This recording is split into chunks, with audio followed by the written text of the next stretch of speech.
Four types of cash book which I discussed earlier. I will explain one by giving example here. Okay. I am giving here example 1 in which we use single column cash book. Following are the transactions of ABC Limited for July 2018. July 1, 2018 balance of cash in hand 30,000. Cash in hand का जो balance पड़ा है हमारे पास already opening balance वो है 30,000. जुलाई 3 को salary पे to D को सैलरी पे की है 5,000. जुलाई 9 विदड्रॉन फ्रॉम बैंक से निकाले हैं पैसे 8,000. July 10 cash sales 7,000. July 15 goods purchased in cash 15,000. July 17 paid carriage inwards 1,000. Carriage inward pay किए हैं. कैरेज इनवर्ड क्या होते हैं? जो परचेजेस पर कैरेज पे किया जाता है. ठीक है. जुलाई 19 paid for machinery repairs 3,000. July 22 debts recovered from H 2,000. Debts recovered from H का मतलब एच को हमने ऋण दिया था, उधार दिए थे, वहां से रिकवरी हुई है 2,000. July 31 rent paid 10,000. Enter the above transactions in a simple और single column cash book. Single column cash book को हम सिंपल कैश बुक भी बोलते हैं और we can write only cash book also. Okay. ये जो सारी ट्रांजेक्शंस हैं उसमें आपने पहले ही जज कर लेना है कि कहाँ से इनकमिंग है पैसे की, कहाँ आउटगोइंग है, मीन्स रिसीट्स और पेमेंट. कहाँ अगर आपकी रिसीट है तो आप रिसीट साइड में आएंगे कैश बुक की. अगर आप पेमेंट कर रहे हो तो पेमेंट साइड में आएंगे. Receipt side is debit side and payment side is credit side. Now I will put this transactions into cash book. अब वैसे तो ये ट्रांजेक्शंस हैं सीधा जर्नल में एंट्री होती है, लेकिन इसको कैश बुक में हम सीधा पोस्टिंग ही कर रहे हैं, इसीलिए बोलते हैं कि कैश बुक लेजर का भी काम करता है और जर्नल का भी काम करता है. तो जहां पर रिसीट्स होंगी वो रिसीट साइड में, जहां पेमेंट्स होंगी पेमेंट साइड में. Now this is the solution. We will write first firm name in the books of ABC Limited, simple cash book, and you can write cash book only. This is the format we are using to put the transactions into simple cash book. This is your debit side and this is your credit side. Debit side date आपने जुलाई 2018 की entries कर रहे हो तो जुलाई 2018 commonly हम लिख देंगे यहाँ पे और नीचे हम डेट्स लिखते चले जाएंगे जैसे जैसे ट्रांजेक्शन्स होंगी. ठीक है.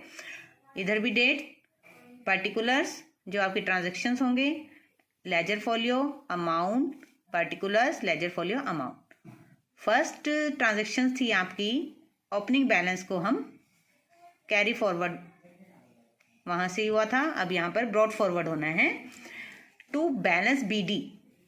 Firstly we will write to balance BD brought down. हम पीछे से बैलेंस लेके आए हैं 30,000 का, क्योंकि कैश बुक आपकी एसेट है और एसेट का डेबिट बैलेंस ही होता है नॉर्मली, और हम डेबिट में इसको लिखेंगे कैश जो बैलेंस आपके पास आया है. ठीक है. उसके बाद 3 जुलाई को सैलरी पे की है D को. अब D को सैलरी पे की है but salary is the expense account. Okay. Expense means nominal account, और हम D को यहाँ पर नहीं राइट करेंगे क्योंकि D को ऐसी कोई पेमेंट नहीं की है कि हमने उससे कोई माल वगैरह खरीदा हो या लोन वगैरह लिया हो. तो हम सिर्फ एक्सपेंस की पेमेंट, एक्सपेंस की एंट्री करेंगे. सैलरी जैसे आप जर्नल में क्या करते, सैलरी टू कैश. अब यहाँ पर हमने ये जज करना है कि वो पेमेंट है या रिसीट है. हमारी डेबिट साइड रिसीट साइड होती है और क्रेडिट साइड पेमेंट साइड होती है. तो सैलरी पे की है तो हम पेमेंट साइड में आ जाते हैं, और लेजर में आपकी डेबिट साइड में टू वर्ड यूज होता है और क्रेडिट साइड में बाय वर्ड यूज होता है. जुलाई 3 जुलाई को सैलरी पे की है तो हमने लिखा है बाय सैलरी अकाउंट 5,000. उसके बाद आ जाओ 9 जुलाई हमने बैंक से विड्रॉ किए थे अमाउंट.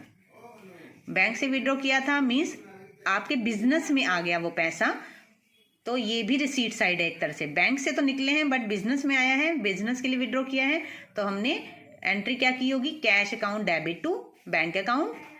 टू बैंक से निकल गए हैं पैसे, बैंक इज द गिवर, तो टू बैंक अकाउंट आपका यहाँ पर रिसीट साइड में आ गया 8,000.